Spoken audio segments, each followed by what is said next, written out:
我去台湾，你有去过台湾？好玩啊，好玩啊。OK 啊，你在读书不一样。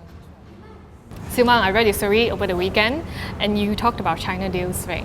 So last year we saw this Chinese company coming in and rescue sort of bought over Edra Power from 1MDB, and one of these company also bought over Bana Malaysia as well. So with all these deals coming in, and also of course ECRL, and we see some Chinese company bidding for HSR as well, eyeing for HSR. So are we actually concerned? You spoke to some of the guys in the market.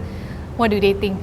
Well, I think based on the comments of political analysts and economists, I think their comments are a bit different from businessmen. For economists and political analysts, there is a mounting concern on China's presence in Malaysia, because there are some strategic assets are controlled by China. For instance, like Malacca Port, Kuantan Port, and also the ECRL, East Coast Rail Link, and like also some power assets. So these things are it also linked to another worries, like we are over dependent on China in terms of FDI, foreign direct investment. And also we can see a lot of financing in massive infrastructure projects. So some people also think that maybe we borrow too much from China, and we sign away too much things. Yeah. So I think the what do you call that? The angle is, or the real reason for us to work with China is because we have been with China for so many years, 40 years already. We are very comfortable with China. But when I read the article, you also mentioned about this particular Dennis Ignatius. He said that we are overly dependent. We need to diversify our portfolio. We need to look at other countries as well. And he said something very interesting. He said it would be naive to believe that such massive investment would not translate into significant political, economic control.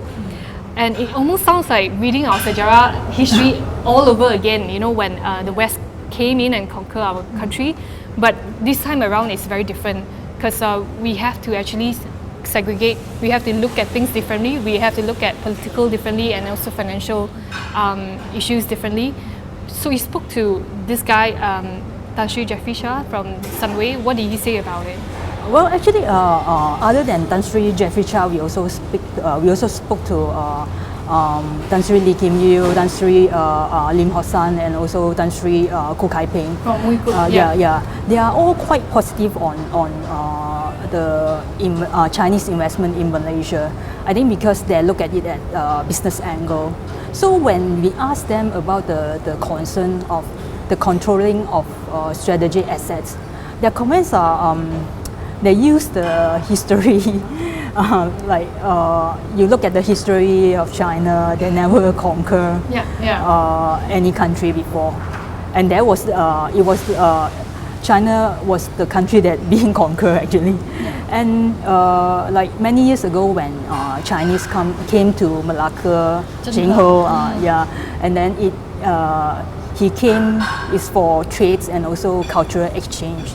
So for them, they are not that worried on the sovereignty of a country, and they are actually seeing that as an alternative source of income for the country. Especially Malaysia is the economy is slowing down in Malaysia. So one of our colleagues, Suen, actually spoke to Professor Sean Breslin, a China expert. When we asked him, will China actually take over as an economic superpower? Will it actually replace the United States? He said no. He said China wasn't looking to replace, and they don't have the capacity to do so. Why did he actually say that, and which part does he think that China is leading, and which part does he think that China is lacking? Actually, if we think it as from international relations theory, and when we talk about the rise of China, we will find some interesting points. Like for American scholars, they always argue that the rise of China will create uneasiness for the global order. However, for English scholars, I think like Breslin, he's more they disagree with that. For them, China they're not necessary to replace the United States as the global leader and to become a superpower. So I think you can see he mentioned an interesting point. Even Chinese in China, they will think like China doesn't have the capability to do that. Yeah. But like what you mentioned just now, I personally think that China probably they don't have that kind of ambition, or they don't show it as much. They don't show it that they want to control or conquer the world. Anyway, you also met up with CREC, GM, Mr. Tsai. And why is he so confident about Bandar Malaysia? They bought over Bandar Malaysia with another company. It's a joint venture, 40%. So they paid about 7 billion with the company IWH Iskandar Waterfront. So he said in 10 years' time, Malaysia will propel and become the financial hub of ASEAN in 10 years. So that's why he's very upbeat about Bandar Malaysia. What's the reason? Yeah, you're right. He's very confident. Yeah, in 1.5 hour of interview, I think he. 1.5. Yeah, I think his confidence maybe he based on the successful experience in China. So in the last decade, Chinese economies has grown so fast, and then he used the example of Shanghai World Financial Center, Lujiazui.